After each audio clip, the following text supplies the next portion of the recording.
Hey guys, Professor Bill, Comic Book University, and Star Wars, Age of Republic, Anakin Skywalker. This is a very fun issue, but I'm going to give you 2 reviews for it.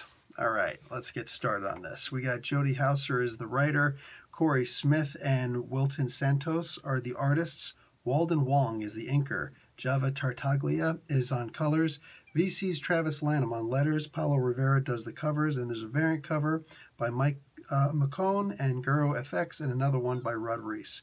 Oh, for crying out loud, there's another one by Sang Jun Yi also. Like, a variant cover's a variant cover, man. Relax with all that.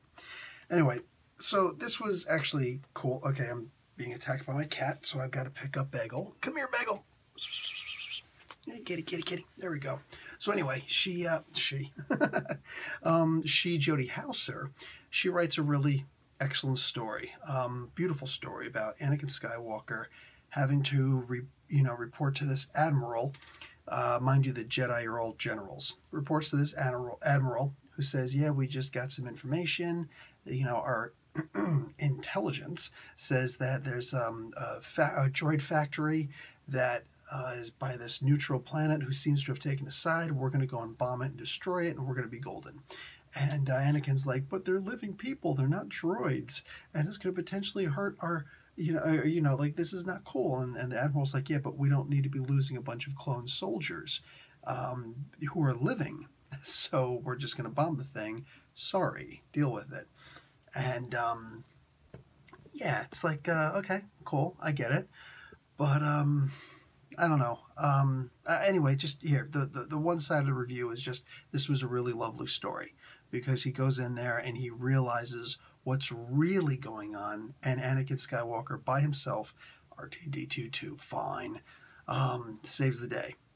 Here's the other side of the review that I'm on, and it's the former military, the former soldier side of it, which, mind you, I don't believe Jody Houser is a soldier or was ever in the military. So this is not on her. It's just my own interpretation of this, my own pointed view of this. I'm really not a fan of when the military looks like a giant blunt instrument. Look, one of the reasons why I didn't like the Clone Wars, the prequel movies, is specifically because of the second and third of the prequels, because the soldiers are treated like a bunch of jackasses and the Jedi are somehow the heroes of the day. And I want you to really think about this. Soldiers, trained, dedicated, trained, brave, trained soldiers. The most important thing there is trained, something that our police force could really use, all right? Actual training, not just, oh, here's 5 weeks at a so-called academy, and then you drive around with another officer for a while until you're capable of going out on your own. How do we know that officer's any good?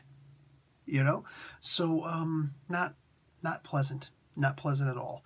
And meanwhile, then here's these Jedi who are used to using these laser swords, and even if you're a Padawan, you still outrank a dedicated, decorated soldier. Now, I'm sorry, how does that make any sense? Any kind of sense whatsoever. It sounds a lot like our officer candidate school, right? Which I'm also not a huge fan of, but at least they understand the idea of utilizing soldiers for what, and higher ranking NCOs for what they're used for. But this whole, like, if you still call someone master, you don't get to be a general in charge of all these people's lives, clones or otherwise. That's just my stance on that. I was never a fan of that. But then here we have these and we're constantly seeing, whenever I watch the Clone Wars TV series, you got all these clones being destroyed, blown up left and right, front and center, and nobody cares about them, right? Nobody cares, unless your name is Rex or Cody. What was it, Captain Cody? Whatever it was, all right? Then they care about you. But aside from that, 40 clone soldiers could be killed. Oh no. Oh well, who cares? They don't bat an eye. But a Jedi, an unnamed Jedi, has been taken prisoner. We have to risk everything and a bunch more clones to go and rescue this Jedi. Oh, F you. F you, F your mother. I hated the Clone Wars TV series for that. That cartoon, I despised that show for that. I know, a whole bunch of people, I love it, but think about that. Think about how terribly those clones were treated.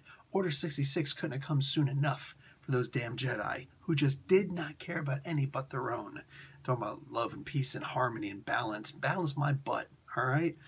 And just, yeah, here it is. Here's these soldiers. Here's these officers who they have soldiers who can get detailed info. They can actually go and penetrate the enemy forward lines and whatnot, not just relying on, oh, I got a tip on 1-800-GO Alliance or something like that. Like, oh, there was leaked information. I got a leak for you. Come into the bathroom with me. You know what I'm saying?